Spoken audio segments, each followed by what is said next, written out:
So yes, one of the most important concept in salary is perquisite. Perquisite का meaning क्या होता है, perquisite and allowance के बीच में जो है वो क्या डिफरेंस होता है, परक्विजिट जो है वो कौन कौन से होते हैं एंड कब वो एग्जेम्प्ट होते हैं एंड कब वो जो है वो टैक्सेबल होते हैं, ये सारे के सारे हमारे लर्निंग ऑब्जेक्टिव हैं इस लेक्चर के लिए। एंड ये सब कुछ जो है वो हम इस लेक्चर के अंदर जो है वो सीखने जा रहे हैं। I believe all of you are very excited about learning the perquisite.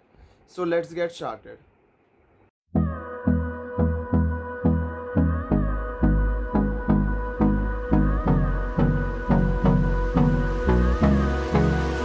So hello everyone, I hope you all are doing good. अब हम सीखने जा रहे हैं परक्विजिट का मीनिंग एंड परक्विजिट जो है वो परक्विजिट एंड अलाउंस के बीच में जो है वो क्या डिफरेंस होते हैं एंड कौन कौन से परक्विजिट जो है वो मिलते हैं एंड क्या जो है वो कैसे उसकी टैक्सेबिलिटी जो है वो रहती है, ये सब कुछ जो है वो हम इस वीडियो के अंदर जो है वो सीखेंगे। सबसे पहले जो है वो ये समझो कि परक्विजिट जो है वो क्या होते हैं। परक्विजिट का मतलब होता है कोई भी एक्स्ट्रा बेनिफिट जो भी एम्प्लॉयर ने एम्प्लॉय को जो है वो दिया है, उसे जो है वो क्या बोला जाता है, परक्विजिट जो है वो बोला जाता है। ये मॉनेटरी भी हो सकता है और जो है वो ये नॉन मॉनेटरी भी जो है वो हो सकता है। ये जो है वो मनी की फॉर्म में भी हो सकता है या फिर जो है वो ये नॉन मॉनेटरी भी जो है वो हो सकता है। बिफोर जो है वो स्टार्टिंग, सबसे पहले जो है वो हम जो है वो कि बिफोर स्टार्टिंग की हम परक्विजिट को जो है वो अच्छे से समझें, हम जो है सबसे पहले जो है वो ये समझ लेते हैं कि अलाउंस एंड परक्विजिट के बीच में जो है वो क्या डिफरेंस होता है। सबसे पहले हम वो समझते हैं, जो है वो सीखते हैं परक्विजिट और अलाउंस जो है वो सीखते हैं। परक्विजिट और अलाउंस में जो है वो दो डिफरेंस होते हैं। सबसे पहले जो है वो आप एक बात समझो, अलाउंस जो होता है वो आपका सैलरी का पार्ट होता है। जिस दिन आप जो है वो ज्वाइन करते हो उस दिन जो है वो ये सारी की सारी चीज़ें जो है वो लिखी जाती हैं कि ये सारी की सारे जो है वो आपको अलाउंस मिलने वाले हैं एंड ये आपके सैलरी का पार्ट होते हैं। बट परक्विजिट जो है वो क्या होते हैं, परक्विजिट जो होते हैं वो एक्स्ट्रा बेनिफिट होते हैं जो कि आपको बाद में भी जो है वो दिए जा सकते हैं। जैसे आपको पहले बोला नहीं था, बाद में आपका एम्प्लॉयर जो है वो दे रहा है। जैसे मान लो बाद में एम्प्लॉयर को आपका काम अच्छा लगा और आपको जो है वो कोई भी बेनिफिट वगैरह जो है वो दे दिया, तो कोई भी बेनिफिट या फिर फैसिलिटी वगैरह दे दी जो भी एम्प्लॉयर ने दे दी, उसे जो है वो क्या बोला जाता है, उसे परक्विजिट बोला जाता है। दूसरा जो डिफरेंस है वो ये है कि अलाउंस जो है वो आपको मिलेगा इवन दो आप उसे स्पेंड करते हो या नहीं भी स्पेंड करते हो तब भी आपको मिलेगा अलाउंस जो होगा। जैसे मान के चलो उन्होंने मुझे जो है वो हाउस रेंट अलाउंस दिया, मैं कहीं जॉब कर रहा हूँ और मुझे जो है उन्होंने क्या दिया, मान के चलो उन्होंने मुझे जो है वो हाउस रेंट अलाउंस दिया। भले ही मैं जो है वो कहीं जो है वो घर लेके रहूँ या नहीं रहूँ, या भले ही मैं रोड पे रहूँ, प्लेटफॉर्म पे रहूँ या फिर कहीं भी रहूँ, उससे कोई फ़र्क नहीं पड़ता, मुझे वो अलाउंस मिलने वाला है। बट अगर मैं परक्विजिट की बात करूँ, परक्विजिट जो होता है वो बेसिकली फैसिलिटी होती है। अब फैसिलिटी का मतलब क्या है कि जैसे उन्होंने मेरे को घर ही रहने के लिए दे दिया। अगर मान लो मुझे एम्प्लॉयर ने जो है वो घर ही रहने के लिए जो है वो दे दिया कि चलो इसको घर दे देते हैं कि उस घर में रहो या फिर किसी घर के अंदर रहो, भाड़ा हम देंगे, तो उसे क्या बोला जाता है, उसे परक्विजिट बोला जाता है। अब परक्विजिट जहाँ पर भी होता है वहाँ पर फैसिलिटी वगैरह लिखा जाता है, वहाँ पर प्रोवाइडेड लिखा होता है। अगर कहीं पर भी प्रोवाइडेड लिखा है या फिर फैसिलिटी वगैरह लिखा है तो वो जो है वो परक्विजिट है। और अगर वो अलाउंस है तो वहाँ पर वो क्लियरली लिखा होगा कि ये जो है वो अलाउंस है। अब समझना कि जो परक्विजिट में सबसे पहला आ जाता है लीव ट्रैवल कंसेशन आ जाता है। सबसे पहला जो है परक्विजिट में क्या आ जाता है, लीव ट्रैवल कंसेशन। अब बहुत बार ऐसा होता है जहाँ पर आपको जो है वो बाहर जो है वो घूमने के लिए भेजा जाता है। जैसे आपने भी जो है वो बहुत बार देखा होगा कि बहुत बार जो है वो एम्प्लॉयर है वो एम्प्लॉय को बाहर घूमने के लिए भेज देते हैं कि ट्रैवलिंग वगैरह करो, आप जो है वो घूमो, थोड़ा बहुत घूमो। और घूमने वगैरह का जो भी खर्चा होगा और जो भी ट्रैवलिंग वाला पार्ट है, मतलब जो घूमने वाला जो भी होगा या फिर जो घूमने वाला जो भी खर्चा होगा, जो भी ट्रैवलिंग वाला पार्ट होगा, वो कौन रिम्बर्स करने के लिए तैयार हो जाता है, वो एम्प्लॉयर जो है वो रिम्बर्स करने के लिए तैयार हो जाता है। मतलब कौन पैसा देगा, अब वो जो है वो कौन पैसा देगा, एम्प्लॉयर जो है वो पैसा देगा। अब एक बात और समझो ढंग से कि लीव ट्रैवल कंसेशन के अंदर कितना पैसा जो है वो एग्जेम्प्ट होगा और कितना अमाउंट जो है वो टैक्सेबल होगा, ये समझो। तो सबसे पहले जो है वो जो अमाउंट जो एग्जेम्प्ट होता है वो कौन से सेक्शन में होता है, 10(5) के अंदर जो है वो अमाउंट जो है वो एग्जेम्प्ट होता है। सबसे पहले आप ये चेक करो कि आप ट्रैवल जो है वो किससे कर रहे हो। ट्रैवल जो है वो आप फ़्लाइट से ट्रैवल कर रहे हो या फिर आप किसी और अदर मोड से ट्रैवल कर रहे हो। अगर आप ट्रैवल जो है वो फ़्लाइट से कर रहे हो तो जो भी इकोनॉमी क्लास का फेयर होता है और जितना आपने खर्चा किया, विच एवर इज़ लोअर का जो है वो क्या मिल जाएगा, विच एवर इज़ लोअर जो है वो अमाउंट एग्जाम्ड हो जाएगा। तो जितना अमाउंट एक्चुअल एक्सपेंडिचर या फिर जो इकोनॉमिक क्लास का फेयर है विच एवर इज़ लेस है, उतना अमाउंट जो है वो क्या हो जाएगा, एग्जाम्ड हो जाता है। तो मतलब जो है वो अगर आप उड़ के गए और जो है वो, तो कितना अमाउंट जो है वो एग्जाम्ड हो जाएगा, जो भी एक्चुअल एक्सपेंडिचर होगा या फिर इकोनॉमिक क्लास का फेयर है, जो भी विच एवर इज़ लोअर होगा उतना अमाउंट जो है वो क्या हो जाता है, एग्जाम्ड हो जाएगा। उतना अमाउंट मतलब विच एवर इज़ लोअर उतना अमाउंट जो है वो क्या हो जाएगा, एग्जाम्ड हो जाएगा। बट ये जो ट्रैवल है ये कहाँ पर होना चाहिए, ये इंडिया के अंदर होना चाहिए। ट्रैवल जो है वो कहाँ पर होना चाहिए, इंडिया के अंदर होना चाहिए। देखो one of the most important condition जो है वो यहाँ पर ये आ जाती है कि एलटीसी का जो है वो, एलटीसी जो लीव ट्रैवल कंसेशन का बेनिफिट आपको तभी मिलेगा अगर ट्रैवल जो है वो आपने इंडिया के अंदर करा है। अगर आपने ट्रैवल जो है वो बाहर किया है तो आपको लीव ट्रैवल कंसेशन का बेनिफिट नहीं मिलेगा। दूसरा, अगर आप मान के चलो कि जो है वो आप एयर वगैरह से नहीं गए और जो है वो किसी और अदर मोड से गए हो, किसी और अदर मोड से आपने जो है वो ट्रैवलिंग करी है, तो हो सकता है आप बाइक से जाओ, चलते हुए जाओ, या फिर किसी भी तरीके से किसी भी और एनी अदर मोड से जा रहे हो। मतलब आप बाइक से जा रहे हो, कैसे भी करके जा रहे हो, लेकिन आप जहाँ पर जा रहे हो अगर क्या वहाँ पर रेलवे फैसिलिटी जो है वो अवेलेबल है या नहीं है। अगर आपका आंसर है येस कि वहाँ पर जो है वो रेलवे की फैसिलिटी जो है वो अवेलेबल है, तो फर्स्ट क्लास रेलवे का जो है जितना फेयर होगा या जितना एक्चुअल अमाउंट आपने एक्सपेंडिचर का जो एक्सपेंडिचर करा है विच एवर इज़ लोअर, उतना अमाउंट जो है वो क्या हो जाएगा, एग्जाम्प्ट हो जाएगा। बट अगर मान के चलो वहाँ पर रेलवे की फैसिलिटी जो है वो अवेलेबल नहीं है, बट अगर मान के चलो कि वहाँ पर जो है वो रेलवे की फैसिलिटी ही अवेलेबल नहीं है जहाँ पर आप गए हो, जिस मोड से ट्रैवल कर रहे हो, वो नहीं कह रहा मैं कि आपको रेलवे से ट्रैवल करना है, मैं ये नहीं कह रहा, आपने जो है वो ट्रैवल जो है किसी भी मोड से करा है अदर देन एयर, बट जहाँ पर आप गए हो वहाँ पर रेलवे की फैसिलिटी अवेलेबल नहीं है, तो आपको जो है वो ये देखना पड़ेगा कि क्या वहाँ पर रिकॉग्नाइज्ड ट्रांसपोर्ट फैसिलिटी जो है वो अवेलेबल है या नहीं है। अगर आपका आंसर आता है कि येस रिकॉग्नाइज्ड ट्रांसपोर्ट फैसिलिटी जो है वो अवेलेबल है, अगर आंसर आ जाता है येस, अगर है तो डिलक्स क्लास का जो बस का फेयर आ जाता है वो, या फिर actual expenditure which ever is lower का जो है वो डिडक्शन जो है वो मिल जाएगा। डिडक्शन मतलब यहाँ पर वो जो है मतलब उतना अमाउंट जो है वो क्या हो जाएगा, एग्जाम्ड हो जाएगा 10(5) के अंदर। मैंने यहाँ पर जो डिडक्शन जो है गलती से ही बोला था, मैंने जो है बोल ही दिया, क्लैरिफाई कर ही दिया कि वो जो है उतने का आपको क्या मिल जाएगा, एग्जाम्पशन जो है वो मिल जाएगा 10(5) के अंदर। और यहाँ पर अगर मान लो आप ऐसी जगह जाते हो जहाँ पर रेलवे की फैसिलिटी भी अवेलेबल नहीं है, रिकॉग्नाइज ट्रांसपोर्ट की फैसिलिटी भी जो है वो अवेलेबल नहीं है, तो कितना अमाउंट जो है वो एग्जाम्प्ट होगा 10(5) के अंदर, जितना भी एक्चुअल एक्सपेंडिचर जो है वो किया उतना, या फिर फर्स्ट क्लास का रेलवे का फेयर जो सिमिलर डिस्टेंस का होगा उतना amount which ever is lower जो भी होगा उतना अमाउंट जो है वो क्या हो जाएगा, एग्जाम्प्ट हो जाएगा 10(5) के अंदर। बेसिकली जितना आप जो है वो दूर गए हो उसका जो है वो रेलवे का जो भी फर्स्ट क्लास रेलवे का फेयर होगा या फिर actual expenditure which ever is lower का आपको एग्जाम्पशन जो है वो मिल जाएगा 10(5) के अंदर। अब एक बात और समझो कि लीव ट्रैवल कंसेशन का जो है वो एग्जाम्पशन जो है वो आप किस किस के लिए जो है वो ले सकते हो। तो एम्प्लॉई जो है वो एक तो वो खुद जा सकता है, तो लीव ट्रैवल का एग्जाम्पशन जो है वो अवेलेबल वो यूज़ कर सकता है for the travel of employ, वो खुद के लिए यूज़ कर सकता है, अपने मतलब वो स्पाउस के लिए जो है वो यूज़ कर सकता है, चिल्ड्रन और डिपेंडेंट रिलेटिव वगैरह, डिपेंडेंट रिलेटिव वगैरह के लिए भी, मतलब जो है मदर, फादर, ब्रदर और सिस्टर।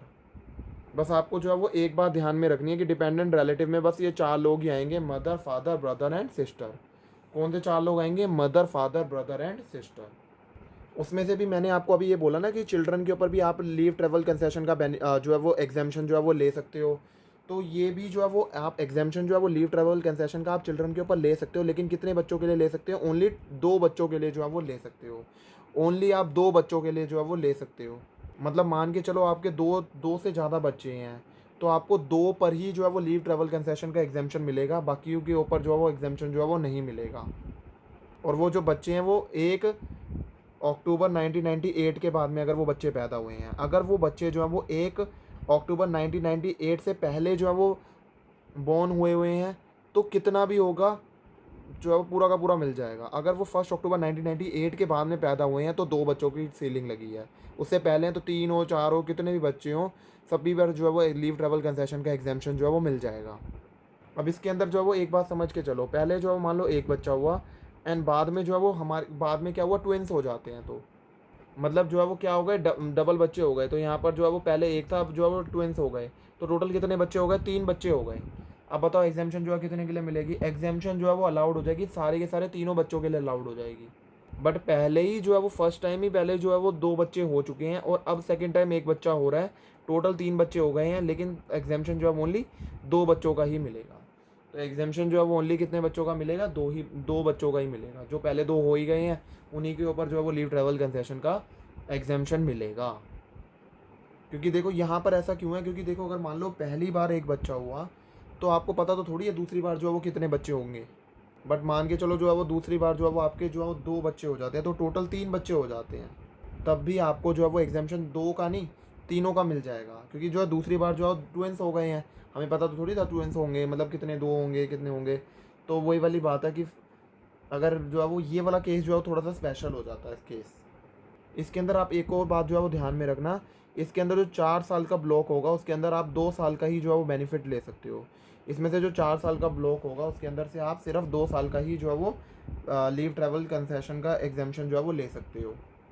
इसके बाद में हमारा नेक्स्ट पार्ट आ जाता है मेडिकल फैसिलिटी से रिलेटेड। इसके बाद में हमारा जो नेक्स्ट पार्ट है वो किससे रिलेटेड आ जाता है, मेडिकल फैसिलिटी से रिलेटेड आ जाता है। अगर मान लो आप जो है वो कहीं बीमार वगैरह हो जाते हो और आप कहीं एडमिट वगैरह हो जाते हो, यहाँ पर आपका मतलब मैं समझ रहा हूँ ना एम्प्लॉय की, मैं अगर आप एम्प्लॉई हो और अगर मान लो जो है वो कोई भी जो है वो उसका कोई पैसा जो है वो एम्प्लॉयर ने दिया है, मतलब बेसिकली अगर मेडिकल फैसिलिटी का अगर कोई जो है वो बेनिफिट मिल रहा है, कोई परक्विजिट वगैरह मिल रहा है, तो सवाल आता है कि वो जो है वो टैक्सेबल होगा या फिर जो है वो एग्जेम्प्ट होगा। वो जो परक्विजिट मिलेगा, मेडिकल फैसिलिटी वाला जो परक्विजिट मिलेगा वो टैक्सेबल है या फिर वो जो है वो एग्जेम्प्ट है। ये इस बात पर जो है वो डिपेंडेंट हो जाती है। ये 2 टाइप्स में डिवाइड हो जाता है। ये डिपेंडेंट इस बात पे होता है कि आप ट्रीटमेंट जो है वो कहाँ पर करा रहे हो। आप ट्रीटमेंट जो है वो इंडिया के अंदर करा रहे हो या फिर आप ट्रीटमेंट जो है वो आउटसाइड इंडिया करा रहे हो, वो भी इस बात पे जो है वो डिपेंडेंट हो जाता है। अगर मान लो आप जो है ट्रीटमेंट जो है वो कहाँ पर करा रहे हो, ट्रीटमेंट जो है अगर आप मान लो इंडिया के अंदर ट्रीटमेंट करवा रहे हो, अगर आप जो ट्रीटमेंट करा रहे हो वो गवर्नमेंट के हॉस्पिटल में करा रहे हो या फिर जो आप ट्रीटमेंट करा रहे हो वो एम्प्लॉयर के खुद के हॉस्पिटल में करा रहे हो या फिर आप ट्रीटमेंट जो है वो गवर्नमेंट रिकॉग्नाइज हॉस्पिटल में करा रहे हो, तो वो फुली एग्जाम्प्ट हो जाएगा। और बाकी इसके अलावा कहीं और जो है वो आप ट्रीटमेंट इंडिया के अंदर कराओगे तो वो फुली टैक्सेबल होगा। तो वो क्या हो जाता है, वो फुली टैक्सेबल हो जाएगा। तो बेसिकली एक बात देख के चलो, अगर कोई भी जो है वो आप ट्रीटमेंट जो है वो गवर्नमेंट हॉस्पिटल में करा रहे हो, कोई भी जो है वो ट्रीटमेंट आप जो है वो एम्प्लॉयर के खुद के हॉस्पिटल में करा रहे हो या फिर ट्रीटमेंट कोई भी ट्रीटमेंट जो है वो आप गवर्नमेंट रिकॉग्नाइज हॉस्पिटल में करा रहे हो, तो जो भी बेनिफिट जो है वो या फिर कोई भी फैसिलिटी वगैरह आपको मिल रही है, मेडिकल फैसिलिटी वगैरह जो भी मिल रही है, जो वो सारी की सारी क्या हो जाएगी, वो फुली एग्जाम्प्ट हो जाएगी। लेकिन इसके अलावा अगर आपका ट्रीटमेंट कहीं और जो है वो करा रहे हो तो वो पूरा का पूरा जो है वो क्या हो जाएगा, टैक्सेबल हो जाएगा। अदरवाइज़ अगर मान लो अदरवाइज़ में जैसे कि आप कोई प्राइवेट क्लिनिक वगैरह के अंदर जो है वो अपना ट्रीटमेंट वगैरह करा रहे हो, कहीं और जो है वो ट्रीटमेंट वगैरह करा रहे हो, तो उस केस के अंदर वो क्या हो जाएगा, वो फुली जो है वो टैक्सेबल हो जाता है। तो ये पूरा का पूरा जो है टैक्सेबल जो है वो एम्प्लॉय के हैंड में हो जाता है। ये पूरा का पूरा जो है टैक्सेबल जो है वो एम्प्लॉय के हैंड में हो जाता है। अब इसके बाद में हमारा जो नेक्स्ट पार्ट है वो किससे रिलेटेड है, अगर आप ट्रीटमेंट जो है वो कहाँ करा रहे हो, इंडिया में नहीं करा रहे हो, इंडिया के बाहर जो है वो ट्रीटमेंट करा रहे हो। अगर आप ट्रीटमेंट जो है वो इंडिया के बाहर करा रहे हो तो क्या होगा, आप एक बात पहले तो ये सोच के चलो कि वहाँ पर जो है वो वहाँ पर जो है वो खर्चा किस किस चीज़ का होगा। वहाँ पर जो है वो 3 ही खर्चे हो सकते हैं, या तो ट्रीटमेंट का खर्चा होगा, या तो स्टे का खर्चा होगा, या तो जो है वो ट्रैवल का खर्चा होगा। जो भी ट्रीटमेंट का खर्चा दिया है या फिर जो है वो कोई भी स्टे का खर्चा जो है वो कोई भी एम्प्लॉयर ने, अगर मान लो ऐसा कोई जो है वो जो भी दिया है, आपके हाथ में एग्जाम्प्ट उतना होगा जितना जो है वो आरबीआई की प्रिस्क्राइब लिमिट है। आपके हाथ में उतना ही एग्जाम्प्ट होगा जितनी जो है वो लिमिट जो है वो प्रिस्क्राइब जो है वो आरबीआई ने करी हुई है। तो जितना भी आरबीआई का अमाउंट जितना भी आरबीआई ने अमाउंट प्रिस्क्राइब करा हुआ है उतना अमाउंट जो है वो एग्जाम्प्ट होगा। बाकी वाला क्या हो जाएगा, टैक्सेबल हो जाएगा। बाकी वाला जो है वो क्या हो जाएगा, टैक्सेबल हो जाएगा। जैसे मान लो एम्प्लॉयर ने जो है वो आपको दिया 1 लाख का दिया और जो है वो आरबीआई की जो एग्जाम्पशन थी वो जो है वो 90,000 ही थी, तो ओनली जो 90,000 है वो ही एग्जाम्प्ट होगा। बाकी जो 10,000 होगा वो क्या हो जाएगा, टैक्सेबल हो जाएगा। अब ये समझ के चलो, अगर मान लो जो है वो एम्प्लॉयर ने जो एम्प्लॉई है उसको जो है वो ट्रैवल का बेनिफिट दिया है, एम्प्लॉयर ने एम्प्लॉई को जो जो जो बेनिफिट दिया है वो ट्रैवल का दिया है, उसमें भी हम जो है वो ये चेक करेंगे कि आपकी अगर ग्रॉस टोटल इनकम जो है वो अप टू 2 लाख रुपीज़ है तो वो फुल्ली एग्जाम्प्ट हो जाएगा। अगर आपकी ग्रॉस टोटल इनकम 2 लाख से ज़्यादा है तो वो फुल्ली टैक्सेबल हो जाएगा। तो यहाँ पर हम क्या चेक करेंगे, यहाँ पर हम चेक करेंगे अगर हमारी ग्रॉस टोटल इनकम जो है वो अप टू 2 लाख है तो हम जो वो क्या हो जाएगा, फुल्ली एग्जाम्प्ट हो जाएगा। एंड अगर आपकी ग्रॉस टोटल इनकम जो है वो 2 लाख से ज़्यादा है तो वो फुल्ली टैक्सेबल हो जाएगा। इसके बाद एक बात आप समझ के चलो, अगर मान लो कोई भी मेडिकल इंश्योरेंस प्रीमियम होगा तो वो फुल्ली एग्जाम्प्ट हो जाएगा। अगर कोई भी मेडिकल इंश्योरेंस प्रीमियम का पैसा है वो फुल्ली एग्जाम्प्ट होगा, उसका कुछ भी जो है वो टैक्सेबल नहीं होने वाला है। ये समझ के चलो ट्रीटमेंट जो है वो किसका होना है। ट्रीटमेंट जो है वो या तो उस एम्प्लॉय के खुद का होना है, या तो स्पाउस का होना है, या तो चिल्ड्रन का, या फिर जो है वो डिपेंडेंट रिलेटिव का होना है। डिपेंडेंट रिलेटिव में वही 4 लोग आ जाते हैं, mother father brother and sister. Mother father brother and sister, यही 4 लोग आ जाते हैं। उसमें भी आपको एग्जामेशन जो है वो स्टे और ट्रैवल का जो एग्जामेशन जो है वो दिया जाएगा, वो ओनली जो है वो 1 पेशेंट के लिए, जो भी पेशेंट जो है वो पेशेंट है वो पेशेंट के लिए मिल जाएगा, और जो है वो एक अटेंडेंट के लिए जो है वो मिल जाएगा। तो ओनली वो जो है वो 1 पेशेंट एंड 1 अटेंडेंट के लिए जो है वो एग्जामेशन जो है वो मिल जाता है बस। अगर मान लो 7 लोग जो है वो गए, एंड 7 लोगों का जो है खर्चा जो है वो मान लो एम्प्लॉयर जो है वो दे रहा है, तो वहाँ पर जो एग्जामेशन है वो सिर्फ जो है वो किसके लिए मिलेगा, जो एक पेशेंट वो जो है वो रह रहा है, और एक वहाँ पे उसके साथ में एक अटेंडेंट का जो है वो एग्जामेशन जो है वो मिल जाएगा। तो एग्जामेशन जो है वो आपको ध्यान में रखना है। एग्जामेशन जो है वो किसके लिए मिलेगा, एग्जामेशन जो है वो ओनली जो 1 पेशेंट है एंड 1 अटेंडेंट, उसके लिए जो है वो एग्जामेशन जो है वो मिल जाएगा। अगला पॉइंट आ जाता है, अगर मान लो लोन जो है वो एम्प्लॉयर ने एम्प्लॉय को दिया है कंसेशनल रेट ऑफ इंटरेस्ट पर या फिर विदाउट रेट ऑफ इंटरेस्ट पर दिया है। ऐसा होता है ना, जहाँ पर जो है वो एम्प्लॉयर एम्प्लॉय को जो है वो लोन दे देता है और कहता है इंटरेस्ट वगैरह देने की ज़रूरत नहीं है। तो या तो विदाउट रेट ऑफ इंटरेस्ट पर दे रहा है, या फिर जो है वो लोअर रेट ऑफ इंटरेस्ट पर जो है वो लोन दे रहा है। तो यहाँ पर जो है वो एम्प्लॉय को बेनिफिट तो हो ही रहा है, तो इसे क्या माना जाएगा, इसे जो है वो परक्विजिट माना जाएगा। अब कितना अमाउंट जो है वो टैक्सेबल होगा और कैसे टैक्सेबल होगा, ये समझने की आप कोशिश करो। सबसे पहले आप ये देखो, अगर लोन अमाउंट जो है कितना है, अगर लोन अमाउंट जो है वो 20,000 तक का है तो जो है वो टैक्सेबल ही नहीं है। अगर लोन अमाउंट जो है 20,000 तक है तो वो टैक्सेबल ही नहीं है। बट अगर मान लो लोन जो है वो दिया है treatment of the specified disease, तो इंटरेस्ट का जो बेनिफिट है वो टैक्सेबल नहीं होगा। इवन अगर लोन का अमाउंट जो है वो 20,000 से ज़्यादा भी हो जाता है, तब भी लोन का अमाउंट जो है वो क्या, तो उस केस में जो है वो इंटरेस्ट का बेनिफिट जो है वो क्या होगा, टैक्सेबल नहीं होगा। अगर मान लो एम्प्लॉय को जो है वो कोई स्पेसिफाइड डिसीज़ वगैरह हो गई है, एंड अगर उस स्पेसिफाइड डिसीज़ के ट्रीटमेंट के लिए जो है वो कोई जो है वो लोन दिया है, तो इवन दो अगर मान लो वो जो लोन अमाउंट है वो 20,000 से ज़्यादा है, तब भी जो वो इंटरेस्ट का जो बेनिफिट होगा वो टैक्सेबल नहीं होगा। तब भी जो इंटरेस्ट का बेनिफिट होगा वो टैक्सेबल नहीं होगा। बट बाकी अदरवाइज और कोई भी केस होगा तो उस केस के अंदर जो है वो लोन का अमाउंट जो है वो क्या हो जाएगा, टैक्सेबल हो जाएगा। लोन का अमाउंट जो है वो कैसे टैक्सेबल होगा, जितना भी लोन का अमाउंट होगा उसको मल्टीप्लाई कर दो एसबीआई का इंटरेस्ट रेट माइनस में एक्चुअल इंटरेस्ट रेट जो है वो कर दो। चलो मान के चलो एक एग्जांपल जो है वो लेके चलते हैं, जहाँ पर मान लो जैसे एम्प्लॉयर ने एम्प्लॉय को जो है वो लोन दिया, और कितने का लोन दिया, मान लो 9 लाख रुपए का जो है वो लोन दिया, और कोई भी इंटरेस्ट जो है वो उसने चार्ज नहीं करा, कोई भी इंटरेस्ट 1 रुपये का तक का इंटरेस्ट जो है उसने चार्ज नहीं करा। और मान लो एसबीआई का इंटरेस्ट रेट जो है वो 7% है, तो जो मैंने एग्जांपल कह दिया है 9 लाख के ऊपर जो है वो कितना हो जाएगा, अगर एसबीआई का इंटरेस्ट रेट मान लो 7% है, तो 9 लाख के ऊपर 7%, क्योंकि एक्चुअल इंटरेस्ट रेट तो जीरो है, क्योंकि वो उसने जो है वो कोई भी जो इंटरेस्ट जो है चार्ज नहीं करा, तो टैक्सेबल अमाउंट जो है वो क्या हो जाएगा, 9 लाख के ऊपर 7% जो है मल्टीप्लाई कर देंगे, ताकि जो है कितना अमाउंट जो है टैक्सेबल अमाउंट है वो निकल जाए। अब एक बात समझ के चलना, अगर मान लो जो है वो कुछ अमाउंट ऑफ इंटरेस्ट जो है वो पे कर रहा होता, अगर मान लो मेरे एग्जांपल के अंदर अगर वो 2% का इंटरेस्ट जो है पे कर रहा होता, तो क्या हो जाता है, एसबीआई का इंटरेस्ट रेट मान लो 7% है, तो 7 में से जो है वो 2% माइनस कर देंगे, जो 5% आया उसे लोन अमाउंट से मल्टीप्लाई कर देंगे। अगर मान के चलो जो है वो एम्प्लॉयर ने एम्प्लॉय को जो है वो गिफ्ट दिया, तो उस केस में क्या होगा, तो 2 केस हो जाएंगे।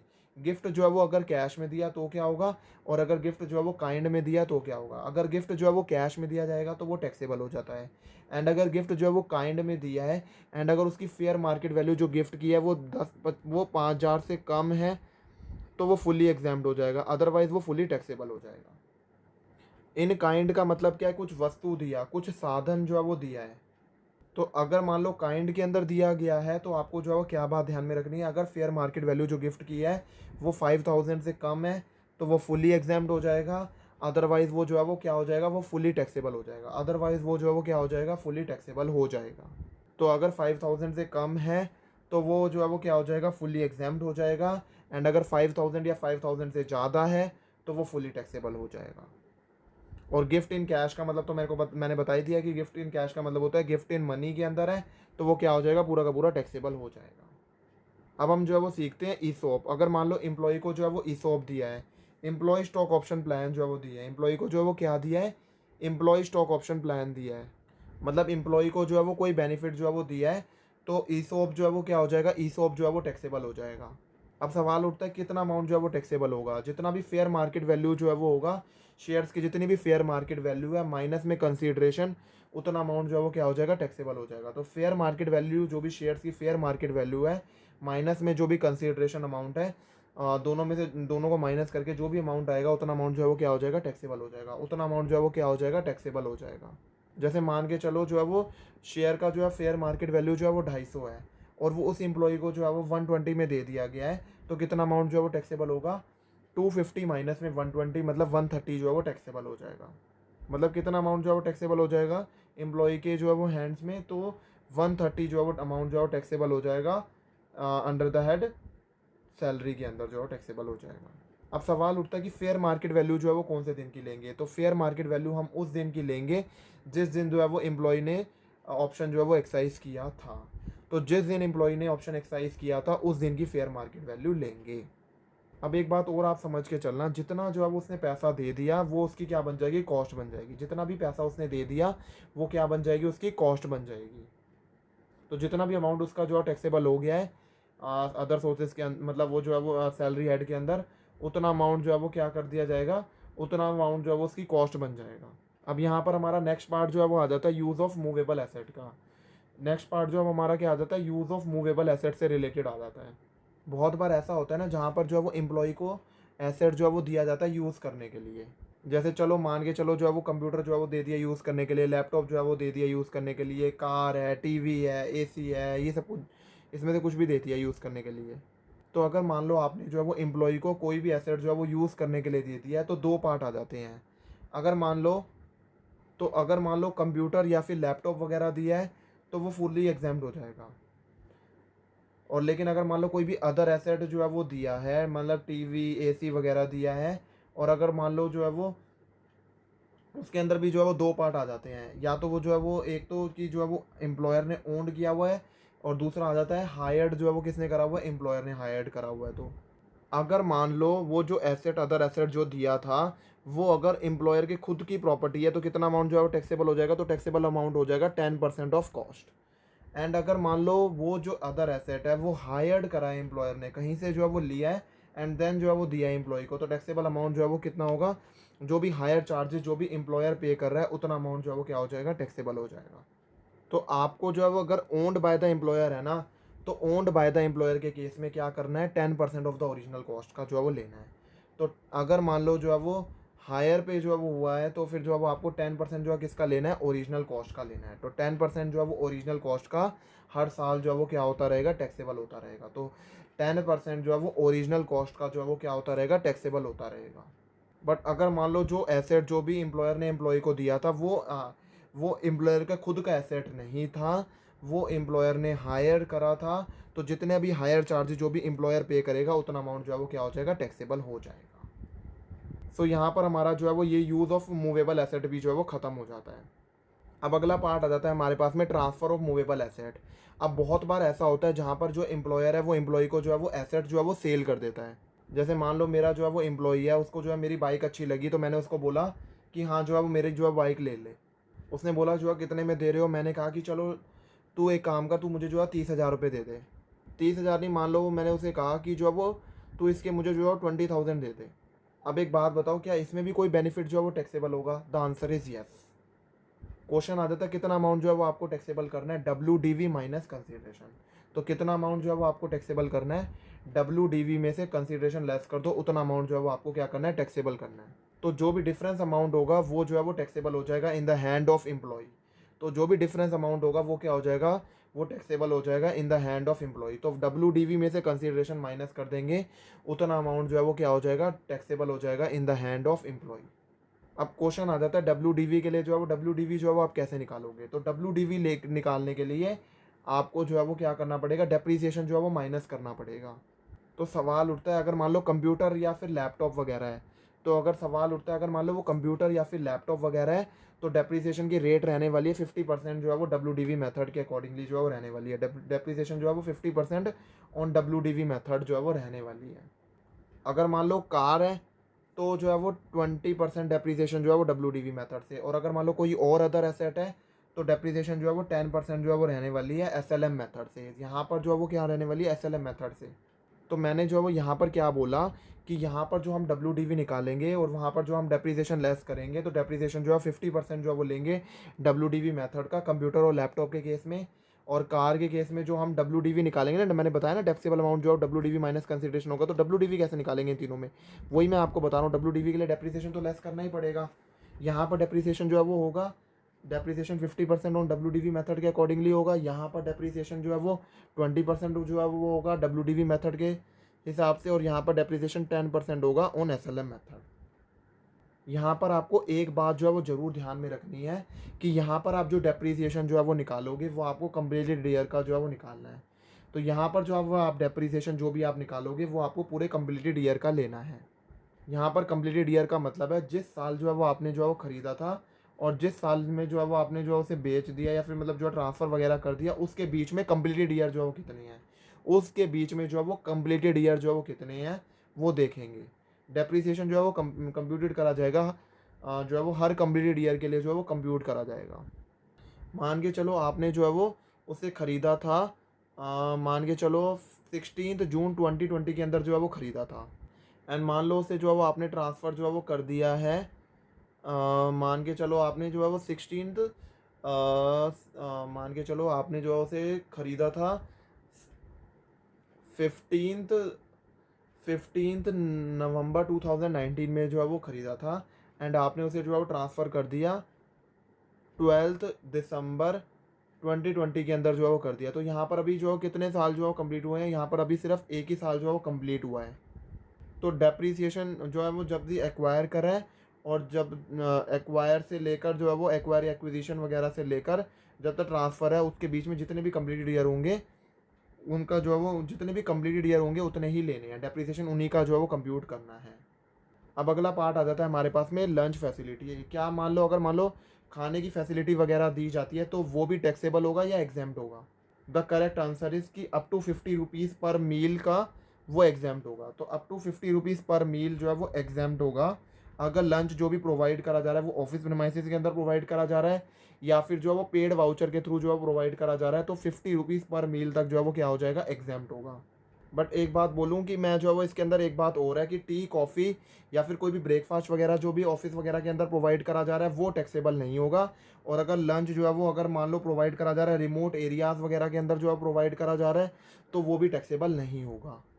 रिमोट एरिया जैसे कि आप कह लो जंगल का एरिया वगैरह है, वहाँ पर जो है वो दे रहा है लंच की फैसिलिटी वगैरह, तो वो जो है वो टैक्सेबल नहीं होगा। क्या बेचारे से पैसे लेना, जंगल वगैरह के अंदर दे रहे हैं कोई लंच वगैरह, तो वो भी जो है टैक्सेबल करेंगे क्या? नहीं, वो जो है वो एक मोड टैक्सेबल नहीं होगा। और टी कॉफ़ी वगैरह या फिर ब्रेकफास्ट वगैरह ऐसी छोटी छोटी चीज़ों के लिए जो है वो इसके लिए भी जो है वो क्या करेंगे, इसके ऊपर भी टैक्स लगाएंगे? नहीं, उसके ऊपर भी उसको भी जो है वो माफ़ कर दिया जाता है और ये भी जो है वो क्या होता है, ये टैक्सेबल नहीं होता है।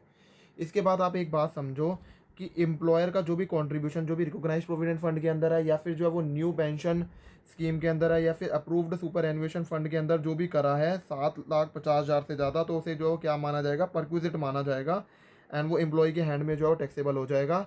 फर्दर जो भी कोई एनुअल एक्रीशन इंटरेस्ट है, डिविडेंड है, कोई भी सिमिलर अमाउंट जो या फिर कोई भी कॉन्ट्रीब्यूशन है जो कि 7.5 लाख से ज़्यादा का है उसे भी परक्विजिट माना जाएगा एंड वो भी टैक्सेबल हो जाएगा in the hand of employ. ये फाइनेंस एक्ट 20 के अंदर जो है वो अमेंडेड हुआ था with effect from assessment year 21-22 के हिसाब से जो है वो अमेंडेड हुआ था। इसके बाद में आ जाता है रेंट फ्री अकोमोडेशन। अगर मान लो जो है वो एम्प्लॉय को जो है वो रहने के लिए जो है वो घर दिया जाता है तो उसे क्या बोला जाता है? अगर एम्प्लॉय को रहने के लिए घर दिया जाता है तो उसे क्या बोला जाता है? रेंट फ्री अकोमोडेशन जो है वो बोला जाता है, मतलब हाउस फैसिलिटी। देखो HRA जो है वो अलग है, वहाँ पर जो है वो क्या दिया जाता है, पैसा दिया जाता है।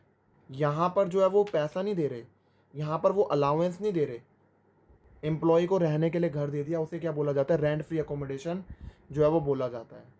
तो रेंट फ्री अकोमोडेशन होता है वो टैक्सेबल हो जाता है। उसके दो पार्ट आ जाते हैं, अगर वो गवर्नमेंट एम्प्लॉई है या फिर जो है वो अदर एम्प्लॉई है। देखो अगर वो गवर्नमेंट एम्प्लॉई है तो वो टैक्सेबल होगा as per the government rules. अगर वो गवर्नमेंट एम्प्लॉई है तो वो टैक्सेबल जो है वो हो जाएगा as per the government rules. देखो जो भी लाइसेंस फीस जो भी डिसाइड करेगी गवर्नमेंट उसके हिसाब से वो टैक्सेबल हो जाएगा।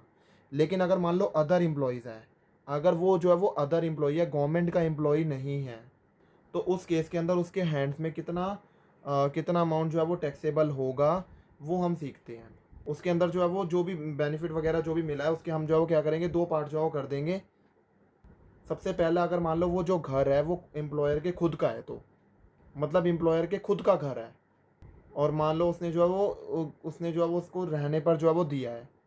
जैसे एम्प्लॉय वगैरह को जो है वो क्वार्टर वगैरह के अंदर जो है वो रहने के लिए दे देते हैं।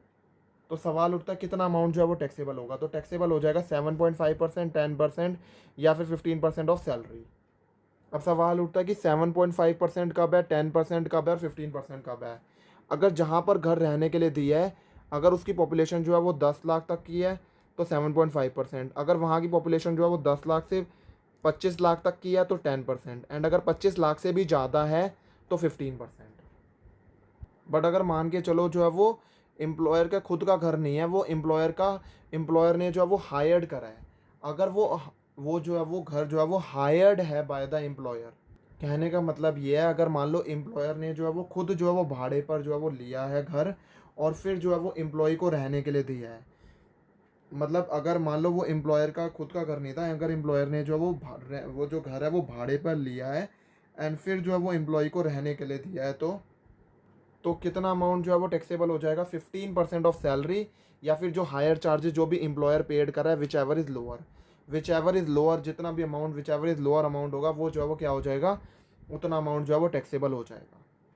तो कभी कभार क्या होता है, फर्नीचर भी जो है वो प्रोवाइड करा जाता है। अगर जो फर्नीचर भी जो है वो प्रोवाइड करा जा रहा है, फर्निश वगैरह है वो हाउस वगैरह, फर्नीचर वगैरह भी जो है वो प्रोवाइड करा जा रहा है, कभी कभार ऐसा भी होता है। तो अगर मान लो और उस केस में अगर वो ओन्ड बाय द एम्प्लॉयर है तो 10% ऑफ द कॉस्ट जो है वो लेंगे। एंड अगर वो हायर्ड वाला है तो हायर चार्जेस जो भी जो है वो एम्प्लॉयर ने पेड करें उतना जो है वो लेंगे।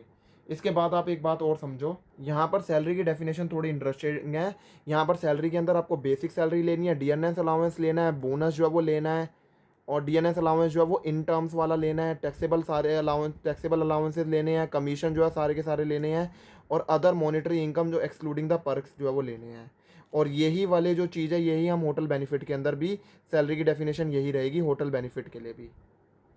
कमीशन ऑल का मतलब यहाँ पर ये है कि वेदर वो जो है वो टर्नओवर कमीशन मिल रही है या फिर कोई और अदर कमीशन मिल रही है, कोई भी टाइप की कमीशन मिल रही है, सारी की सारी जो है वो क्या हो जाएगी, इंक्लूड हो जाएगी सैलरी की डेफिनेशन में। सैलरी की डेफिनेशन जो है वो कंप्यूट करने के लिए।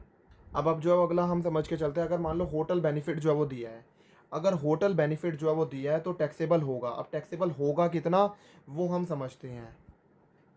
तो टैक्सेबल कितना होगा, 24% ऑफ द सैलरी, या फिर हायर, या फिर जो रेंट चार्जेस जो भी एम्प्लॉयर ने पेड करे हैं, विच एवर इज़ लोअर, उतना अमाउंट जो है वो क्या हो जाएगा, टैक्सेबल हो जाएगा।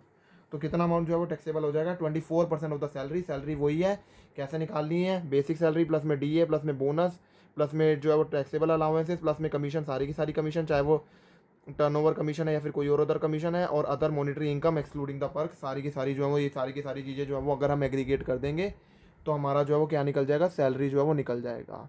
अगर हम इन सभी चीज़ों को एग्रीगेट कर देंगे तो हमारा क्या निकल जाएगा, जो है वो सैलरी जो है वो निकल जाएगा। और टैक्सेबल अमाउंट जो है होटल बेनिफिट के केस में क्या निकलेगा, 24% ऑफ द सैलरी, जो सैलरी हम जैसे निकालेंगे बता दिया मैंने आपको, और हायर या फिर रेंट चार्जेस जो भी एम्प्लॉयर ने पेड करें, which ever is lower. But बहुत बार ऐसा होता है कि वो जो होटल की फैसिलिटी होती है वो एम्प्लॉय के ट्रांसफ़र वगैरह के लिए जो है वो दी जाती है। जैसे जो है वो एम्प्लॉय जो है वो मान लो जो है वो दिल्ली में रह रहा था और उसे जो है वो ट्रांसफ़र जो है वो कहीं और जो है वो ट्रांसफ़र जो है वो करा जा रहा है, और मान लो 15-16 डेज़ वगैरह के लिए जो है ट्रांसफ़र जो है वो करा जा, और अगर मान लो 15 डेज़ के लिए ट्रांसफ़र करा जा रहा है, एंड अगर मान लो उसको जो है वो 15 डेज़ के लिए जो है वो ट्रांसफ़र करा जा रहा है, तो कुछ भी जो है वो टैक्सेबल नहीं होगा। तो कुछ भी जो है वो क्या नहीं होगा, कुछ भी अमाउंट जो भी कुछ भी होटल बेनिफिट जो मिलेगा, वो कुछ भी होटल फैसिलिटी जो भी मिल रही है वो कुछ भी जो है वो टैक्सेबल नहीं होगा। तो अगर 15 डेज़ तक के लिए दिया जाएगा तो कुछ भी टैक्सेबल नहीं करना है। तो अगर 15 डेज़ के लिए दिया जा रहा है तो कुछ भी टैक्सेबल नहीं करना है। यहाँ पर जो हाउस फैसिलिटी है और जो होटल फैसिलिटी है, अगर एम्प्लॉय जो है वो कुछ पैसा दे रहा है तो वो माइनस कर दो और बैलेंस अमाउंट को ही जो है वो क्या करना है, टैक्सेबल करना है। अब अगला आ जाता है, मान लो कार फैसिलिटी। अगर मान लो आपको जो है वो कार दिया है यूज़ करने के लिए, अगर आपको कार दी जा रही है यूज़ करने के लिए, कार में जो है वो इंटरेस्टिंग चीज़ें है। अगर मान लो जो है वो कार जो है वो पूरा का पूरा जो है वो ऑफिस जो है वो फुली ऑफिस पर्पज़ के लिए दिया जा रहा है तो वो फुली एग्जाम्प्ट हो जाएगा। सिंस क्यों जो है वो पूरा एग्जाम्प्ट है, क्योंकि देखो उसके अंदर उसको कोई बेनिफिट तो मिला ही नहीं, क्योंकि ऑफिस पर्पज़ के लिए जो है वो दे दिया है। और मान लो अगर कार जो है पूरा ही जो है वो एसएससी के बेनिफिट के लिए यूज़ होता है, अगर मान लो कार जो है वो पूरा ही एसएससी के बेनिफिट के लिए जो है वो यूज़ होता है, तो अगर कार को जो है वो यूज़ करा जा रहा है फुली पर्सनल पर्पस के लिए, एंड कार जो है वो ओन जो है वो किसने करी थी, एम्प्लॉयर ने ओन करी हुई है। अगर एम्प्लॉयर की खुद की कार है तो कितना जो है वो कितना अमाउंट जो है वो टैक्सेबल होगा, 10% ऑफ द कॉस्ट जो है वो उतना अमाउंट जो है वो क्या हो जाएगा। बट अगर मान लो जो है वो कार जो है वो एम्प्लॉयर ने हायर्ड करी थी, तो जो भी हायर चार्जेस जो भी एम्प्लॉयर पेड करेगा वो, उसके अंदर जो भी ड्राइवर की सैलरी है अगर मान लो एम्प्लॉयर ने पेड करी है वो भी ले लो, एंड कोई भी रनिंग एंड मेंटेनेंस चार्जेज होंगे जो भी एम्प्लॉयर ने पेड करे हैं वो भी जो है वो ले लो। तो और जो भी आएगा उसका टोटल कर दो, तो आपका जो है वो ये अमाउंट जो है वो निकल कर आ जाएगा। इसके बाद में हमारा आ जाता है कार जो अगर यूज़ करी गई है partly for the office and partly for the personal purpose, तो क्या होगा। ऐसा बहुत बार होता है जहाँ पर कार जो है वो पार्टली ऑफिस पर्पस के लिए जो है वो दी जाती है, एंड कार जो है वो यूज़ करी जा रही है पार्टली ऑफिस पर्पस के लिए, एंड कार पार्टली वो जो है वो पर्सनल पर्पस के लिए जो है वो यूज़ करी जा रही है। तो उस केस में कितना अमाउंट जो है वो टैक्सेबल होगा और कितना अमाउंट जो है वो क्या एग्जाम्ड होगा, वो जो है वो हम सीख लेते हैं। सबसे पहले आप ये समझो कि कार किसकी है। अगर मान लो कार जो है वो एम्प्लॉय की ही है, अगर कार जो है वो एम्प्लॉय की है, अगर कार जो है वो एम्प्लॉय की है and running and maintenance charges भी जो है वो एम्प्लॉय ने जो है वो दिए हैं, कार जो है वो ओन्ड जो है वो एम्प्लॉय ने करी है and running and maintenance charges भी जो है वो एम्प्लॉय ने ही पेड करे हैं, तो कोई बेनिफिट नहीं मिला, और तो जो है वो कुछ भी जो है वो टैक्सेबल जो है वो नहीं होगा। आप खुद दिमाग लगा के सोचो, क्या यहाँ पर कोई बेनिफिट मिल रहा है एम्प्लॉय को, नहीं मिल रहा है, तो कुछ भी अमाउंट जो है वो हमने टैक्सेबल नहीं करा है। लेकिन अगर मान लो रनिंग एंड मेंटेनेंस चार्जेस जो है वो किसने पेड करे हैं, एम्प्लॉयर ने पेड करे हैं, तो टैक्सेबल अमाउंट जो है वो कितना होगा। तो जो भी रनिंग एंड मेंटेनेंस चार्जेस जो भी एम्प्लॉयर ने पेड करे हैं वो ले लो, उसमें से आप 1800 पर मंथ, और या फिर जो 2400 पर मंथ है अप टू जो है वो 1600 सीसी होगा तो 1800 पर मंथ है, एंड अगर ग्रेटर देन 1600 सीसी है तो 2400 पर मंथ है। वो जो है वो आप माइनस कर दोगे तो आपका टैक्सेबल अमाउंट आ जाएगा। मतलब यहाँ पर क्या केस चल रहा है कि कार जो है वो एम्प्लॉय की है, लेकिन पेट्रोल कौन भरवा रहा है, एम्प्लॉयर जो है वो पेट्रोल भरवा रहा है।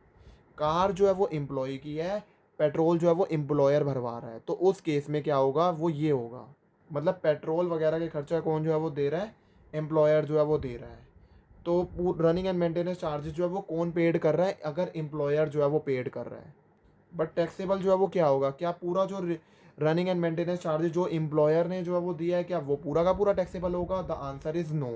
वाई, क्यों पूरा जो है वो टैक्सेबल नहीं हुआ। लॉजिक इज़ सिंपल कि जो है वो ऑफिस के लिए भी जो है वो यूज़ हो रही है, इसीलिए पूरा का पूरा टैक्सेबल नहीं होगा। तो जितना भी जो है वो रनिंग एंड मेंटेनेंस चार्जेस जो भी एम्प्लॉयर ने पेड करा उसमें से माइनस कर देंगे 1800 पर मंथ या फिर 2400 पर मंथ माइनस कर देंगे। अब सवाल उठता है कि जो है वो मतलब जो है 1800 पर मंथ जो है वो कब माइनस करेंगे, और 2400 पर मंथ जो है वो कब माइनस करेंगे। 1800 पर मंथ जो है वो तब माइनस करेंगे अगर आपकी कार जो है वो 1600 सीसी तक है, एंड अगर आपकी कार जो है 1600 सीसी से ज़्यादा है तो हम जो है वो 2400 पर मंथ जो है वो माइनस करेंगे।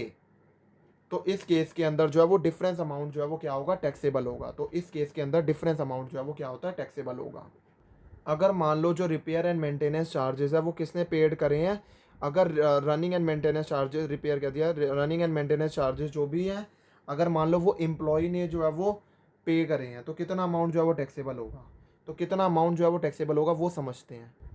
कितना अमाउंट टैक्सेबल होगा, 600 पर मंथ या फिर 900 पर मंथ। 600 का जो है वो टैक्सेबल होगा अगर जो कार है वो अप टू 1600 सीसी है तब, एंड अगर जो है वो 1600 सीसी से ज़्यादा है तो 900 पर मंथ जो है वो टैक्सेबल हो जाएगा। और अगर मान लो रनिंग एंड मेंटेनेंस चार्जेस जो भी हैं वो पेड किसने करें, एम्प्लॉयर ने पेड करें, तो कितना अमाउंट जो है टैक्सेबल हो जाएगा, 1800 पर मंथ या फिर 2400 पर मंथ।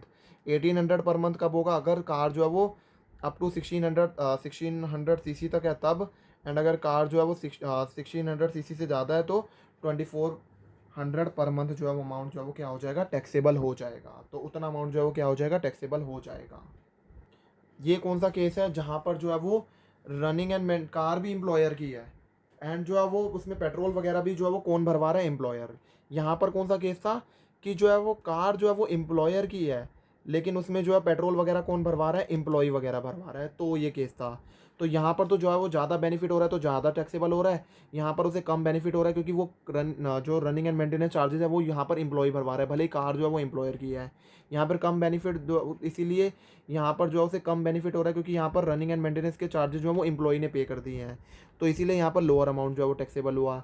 लेकिन यहाँ पर जो है वो कार भी एम्प्लॉयर की थी और रनिंग एंड मेंटेनेंस चार्जेस भी जो है वो एम्प्लॉयर ने पेड करे हैं, तो यहाँ पर हायर अमाउंट जो है वो टैक्सेबल करा, 1800 पर मंथ या फिर 2400 पर रुपये पर मंथ। अब मान के चलो वहाँ पर जो एम्प्लॉयर है वो ड्राइवर भी दे रहा है, अगर मान लो एम्प्लॉयर जो है वो ड्राइवर भी दे रहा है, ड्राइवर की फैसिलिटी भी दे रहा है, अगर एम्प्लॉयर जो है वो एम्प्लॉयर ने ड्राइवर भी दिया है तो 900 रुपीज़ पर मंथ को जो है वो ऐड कर दिया जाएगा अबव टैक्सेबल अमाउंट के अंदर। तो 900 पर मंथ को जो है वो क्या कर दिया जाएगा, टैक्सेबल कर दिया, मतलब वो ऐड कर दिया जाएगा अबव टैक्सेबल अमाउंट के अंदर, जो है वो क्या कर दिया जाएगा, ऐड कर दिया जाएगा। अगर मान लो मतलब एक से ज़्यादा जो है वो कार जो है वो दी गई है, एंड अगर आप जो है वो एक से ज़्यादा जो कार दी गई है आप सभी को बोल रहे हो कि वो जो है वो पार्टली जो है वो ऑफिस की एंड पार्टली जो है वो पर्सनल पर्पज़ की, तो ऐसा नहीं चलेगा। एक को जो है पार्टली ऑफिस एंड पार्टली जो है पर्सनल पर्पज़ वाली मानी जाएगी, एंड जो बाकी की जो है वो होगी, जो मतलब एक से ज़्यादा वाली होगी, उसके लिए जो है वो क्या कर दिया जाएगा, उसे पूरा का पूरा जो है वो पर्सनल पर्पज़ के लिए माना जाएगा, और उसको जो है वो टैक्सेबल जो है वो उसके हिसाब से जो है वो कर दिया जाएगा। बहुत बार ऐसा होता है जहाँ पर एम्प्लॉयज़ वगैरह को जो है वो ट्रांसपोर्ट फैसिलिटी जो है वो मिलती है, बहुत बार ऐसा होता है जहाँ पर क्या होता है, एम्प्लॉय को ट्रांसपोर्ट की फैसिलिटी वगैरह जो है वो दी जाती है। सिंस एक बात समझो, अगर रेलवे वालों को रेलवे की फैसिलिटी मिली तो फुली एग्जैम्प्ट है, और एयरलाइन वालों को एयरलाइन की फैसिलिटी मिली फुली एग्जैम्प्ट है, रेलवे वालों को रेलवे की फैसिलिटी मिली तो फुली एग्जैम्प्ट है, और बाकी किसी एम्प्लॉय को मिली तो वो फुली टैक्सेबल है। अब एक बात समझ के चलो, बहुत बार ऐसा होता है जहाँ पर एम्प्लॉयर जो है वो आपको एजुकेशन फैसिलिटी देता है, तो बहुत बार ऐसा होता है जहाँ पर एम्प्लॉयर जो है वो आपको क्या देता है, एजुकेशन फैसिलिटी देता है, मतलब स्कूल वगैरह की फ़ीस वगैरह जो कि एम्प्लॉयर वगैरह भर रहा है। सबसे पहले अगर मान लो जो है वो जो एजुकेशन है वो किसके लिए दिया है, वो एम्प्लॉई के लिए दिया है, अगर वो एजुकेशन फैसिलिटी है वो एम्प्लॉई के लिए दिया है तो वो फुल्ली एग्जैम्प्ट हो जाएगा। मान के चलो जो है वो आप जो है वो एम्प्लॉई हो, एंड आपके लिए कोई एजुकेशन की फैसिलिटी जो है वो एम्प्लॉयर दे रहा है तो वो फुल्ली एग्जैम्प्ट हो जाएगा, तो वो कितना हो जाएगा, फुल्ली एग्जैम्प्ट हो जाएगा। बट अगर मान के चलो जो वो एजुकेशन फैसिलिटी है वो आपके चिल्ड्रंस के लिए जो है वो दी जा रही है, अगर वो एजुकेशन फैसिलिटी आपके चिल्ड्रंस के लिए दी जा रही है तो उस केस के अंदर वो जो है वो एजुकेशन जो है वो एग्जैम्प्ट हो जाएगी, अगर वो जो एजुकेशन जो है वो दी जा रही है, पर चाइल्ड को जो एजुकेशन दी जा रही है वो अप टू ₹1000 पर मंथ जो है वो दी जा रही है, एंड जो एजुकेशन है वो प्रोवाइडेड जो है वो कैसे करी जा रही है, वो एम्प्लॉयर के खुद के इंस्टीट्यूशन में, या फिर इंस्टीट्यूशन जहाँ पर एम्प्लॉयर जो है वो उसके टाई अप्स हैं वहाँ पर दी जा रही है, तो जो है वो एग्जैम्प्ट हो जाएगी, अदरवाइज़ वो फुली टैक्सेबल हो जाएगी। और अगर मान लो किसी और अदर रिलेटिव्स वगैरह के लिए दी जा रही है तब भी जो है वो क्या हो जाएगी, तब भी वो फुली टैक्सेबल हो जाएगी। अब एक और बात समझ के चलना कि अगर मान लो कोई भी जो है वो गैस, इलेक्ट्रिसिटी और वाटर सप्लाई जो है वो एम्प्लॉयर ने एम्प्लॉई को जो है वो दिया है तो वो फुली टैक्सेबल होगा। कोई भी फ्री सर्वेंट है फुली टैक्सेबल है, कोई और अदर परक्विजिट वगैरह है तो वो क्या होगा, वो भी फुली जो है वो क्या हो जाएगा, वो भी फुली टैक्सेबल हो जाएगा। अब यहाँ पर एनी अदर परक्विजिट वगैरह का मतलब क्या हो गया, जैसे कि जो है वो कोई भी क्रेडिट कार्ड वगैरह दिया, ऐसी ऐसी चीज़ें दी हैं तो वो भी जो है वो क्या हो जाएगा, वो भी फुली टैक्सेबल हो जाएगा। एक बात समझना, कुछ परक्विजिट ऐसे हैं जो कि पूरे एग्जाम्प्ट है। कौन कौन से, टेलीफोन या फिर मोबाइल बिल जो कि पेड या फिर रिम्बर्स जो है वो किसने करा है, एम्प्लॉयर ने करा है। स्कॉलरशिप जो भी एम्प्लॉय के चिल्ड्रन को दी गई है। गुड्स जो भी सोल्ड करें एम्प्लॉयर ने एम्प्लॉय को रीजनेबल प्राइस पर। कोई भी टैक्स जो भी नॉन मॉनिटरी परक्विजिट पर जो भी एम्प्लॉयर ने पेड करा है। सो यहाँ पर हमारा ये जो लेक्चर है ये कंप्लीट हो जाता है। अगर आपको ये वीडियो पसंद आई होगी तो वीडियो को लाइक ज़रूर कर देना, चैनल को सब्सक्राइब जरूर कर लेना to get the latest updates and notifications. So thank you everyone for watching the video.